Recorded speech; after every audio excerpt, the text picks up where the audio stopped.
ओम शांति। अभी तक हम power to withdraw, power to let go, power to tolerate और पावर ऑफ एक्सेप्टेंस की बात कर चुके हैं। जब ये चार शक्तियां हमारे जीवन के अंदर आनी शुरू हो जाती है तो पावर टू डिसर्न हमारे जीवन में ऑटोमेटिकली आनी शुरू हो जाती है। ये इसी प्रकार से है जैसे कि कोई आधा काम कर लेता है तो उसकी हिम्मत बढ़ जाती है और वो ये समझता है कि अब तो मैं सारे काम को आसानी से पूरा कर सकता हूँ। तो पावर ऑफ डिसर्न भी एक बहुत इम्पोर्टेंट पावर है। इस पावर के ना होने पर कई बार हम धोखा भी खा जाते हैं। प्रश्न उठता है कि पावर टू डिसर्न अर्थात किन किन बातों को, किन किन चीजों को हमें परखने की जरूरत है। यदि हम इसकी बात करें तो हमें स्वयं को परखना आना चाहिए। कई बार ऐसा होता है कि हम अपनी सोच के वाइब्रेशन को नहीं परख पाते हैं कि मेरे सोच के वाइब्रेशन कैसे हैं। वाइब्रेशन को न परख पाने की वजह से कई बार हमारे कर्म और बोल भी जो हैं वो उसी प्रकार के हो जाते हैं। जब हम कहते हैं कि अपनी सोच के वाइब्रेशन को परखना, तो इससे हमारा कहने का भाव है कि हम अपने अंदर में देखें कि कोई ऐसे विचार तो मन में नहीं आ रहे जो किसी के प्रति नेगेटिव विचार हैं, किसी को गिराने के हैं, किसी के प्रति हमारे मन में कड़वे विचार हैं, ऐसे विचार हैं जो दूसरे के पास एक नेगेटिव एनर्जी के रूप में ट्रांसमिट हो रहे हैं। तो ऐसे विचारों को चेक करने में हमें मेडिटेशन बहुत मदद करता है। मेडिटेशन एक ऐसा पावरफुल टूल है जिसके द्वारा हम अपने मन की चेकिंग कर सकते हैं। जैसे देखो, एक ट्रैफिक पुलिस वाला जब रोड पर खड़ा होता है, रोड पर होने की वजह से जो आने वाला ट्रैफिक होता है, जब देखता है कि ट्रैफिक पुलिस वाला खड़ा है तो उसको देखकर सारा ट्रैफिक स्लो डाउन हो जाता है।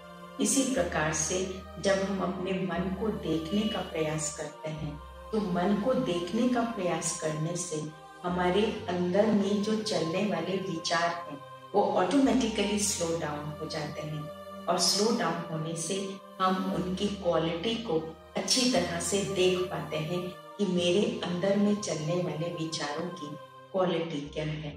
आइए किस प्रकार से हम अपने मन में चलने वाले विचारों की क्वालिटी को नापें, उसके लिए 2 मिनट साइलेंस में बैठते हैं। बाहरी वातावरण से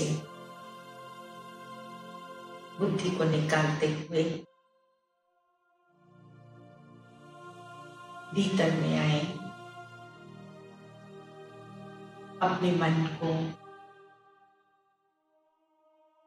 एक प्रोजेक्टर स्क्रीन के रूप में देखें। अपने विचारों को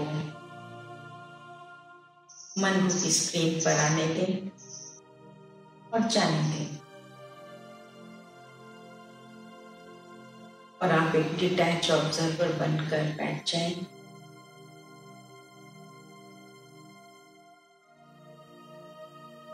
आपको बैठा हुआ देखकर आपके भीतर में आने और जाने वाले विचार अपने आप ही धीमे हो जाएंगे।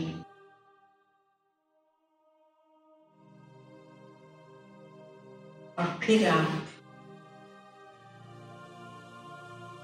यदि कोई लो फ्रीक्वेंसी थॉट है तो उसे हाई फ्रीक्वेंसी थॉट से रिप्लेस कर सकते हैं।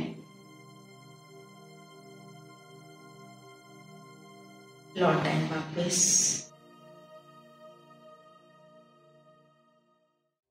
एक और प्रश्न उठता है परखने की शक्ति से रिलेटेड कि हम कैसे जानें कि हमारे अंदर में जो विचार चल रहे हैं वो लो फ्रीक्वेंसी है या हाई फ्रीक्वेंसी है। जैसे जवाहरी होता है तो उसको हीरे की परख होती है। हीरे के लिए ये कहा जाता है कि हीरा कभी गर्म नहीं होता और कभी टूटता नहीं। इसी प्रकार से जो आत्माएं इस दुनिया के अंदर रहते हुए कितनी भी बातें उनके सामने आती हैं, उन बातों के अंदर टूटते नहीं अर्थात हिम्मत को नहीं हारते और साथ साथ अपने आप को स्ट्रॉन्ग बना करके चलते हैं और किसी भी परिस्थिति में गरम अर्थात गुस्सा नहीं करते, तो ऐसी आत्माएं जो है वो स्टेबल आत्माएं कहलाती हैं और उन आत्माओं के अंदर शक्ति भी बहुत होती है। कई बार ऐसा होता है कि परखने की शक्ति को लेकर के हम लोगों को बाहरी तौर पर परख लेते हैं। जैसे मानो जब दूसरों के साथ हम डील करते हैं तो कई बार ऐसा होता है कि कोई व्यक्ति हमें बाहर से कहता है कि आप बहुत अच्छे लग रहे हो, आपके साथ रहना हमें बहुत अच्छा लगता है, आपका व्यवहार हमें बहुत अच्छा लगता है, तो हम उनकी बातों में आ जाते हैं। कई बार ये होता है कि वो अपना कोई काम मनवाने के लिए, किसी बात को मनवाने के लिए हमारे साथ इस प्रकार का व्यवहार कर रहे होते हैं। तो इसलिए परखने की शक्ति माना कि हमें दूसरों के व्यवहार को भी परखना आना चाहिए और हाँ, परखने के साथ साथ हमें उनके साथ निभाना भी आना चाहिए। अगर मानो हमने किसी को परख लिया कि व्यक्ति का स्वभाव ऐसा है जो हमारे हिसाब से नहीं है, तो हमें क्या करना चाहिए कि उस व्यक्ति को जानते हुए, पहचानते हुए भी हमें उसके साथ निभाने की कोशिश करनी चाहिए। इससे हमारी स्ट्रेंथ ही बढ़ती है।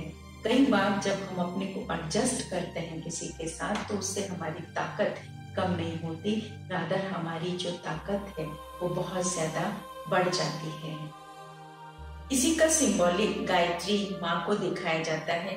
उनके एक हाथ में स्वदर्शन चक्र दिखाया जाता है। स्वदर्शन चक्र माना अपने को इस सृष्टि रूपी साइकिल में देखना कि हम इस दुनिया में आए और कैसे कैसे आकर के हमने इस दुनिया में रोल प्ले किया। ऐसा करने से हमारे अंदर में जो बुराई है, जो नेगेटिविटी है, वो खत्म होती है और हमारे भीतर की शक्ति बढ़ती है। दूसरा, उनके हाथ में शंख दिखाया जाता है। शंख किसी भी कार्य के आरंभ में बजाया जाता है, इसे शुभ माना जाता है। माना उन्होंने जो भी उनको मिले उन्होंने हमेशा शंख ध्वनि ही की। तो जब हम मनुष्य आत्माएं भी अपने साथ ही दृढ़ प्रतिज्ञा ले लेती हैं कि हमें भी हर परिस्थिति के अंदर शंख ध्वनि ही करनी है, तो उससे क्या होता है, जो भी मिले हमें उनको ज्ञान सुनाना है। तो ज्ञान सुनाने से, ज्ञान की बातें करने से हमारे पास व्यर्थ निकट नहीं आता है और हमारे आपसी रिलेशंस मजबूत होते हैं। उनके पास हंस दिखाया जाता है। हंस की एक बड़ी विशेषता होती है कि हंस हमेशा मोती चुगता है। उन्होंने भी अपने जीवन के अंदर हमेशा हर बात, चाहे भले वो अज्ञान की थी, बेसमझी की थी, उनको अच्छी तरह से अपने जीवन में उठाया। इसीलिए वो गायत्री माँ के रूप से जानी गई। तो आइए अब हम मिल करके अपने को ये 5वीं शक्ति लगाते हैं, पावर टू डिसर्न, अर्थात परखने की शक्ति।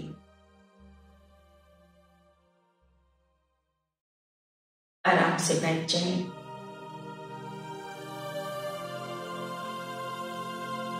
चारों तरफ से बुद्धि को समेट कर भीतर मिलाएं। स्वयं को संकल्प दें कि मुझे हर घड़ी अपने मन को देखना है। मन कोई बुरी बात, बुरा संकल्प तो नहीं क्रिएट कर रहा। साथ साथ दुनिया में औरों के साथ रहते भी मुझे उनको भी परखना है।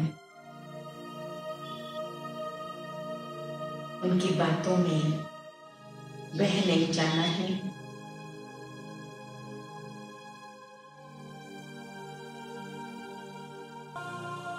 किसी भी परिस्थिति में अपनी हिम्मत को नहीं हारना है और ना ही कभी उससे में, रोग में, इरिटेशन में आना है। आज के शुभ दिवस पर हम ये संकल्प लेते हैं। ओम शांति।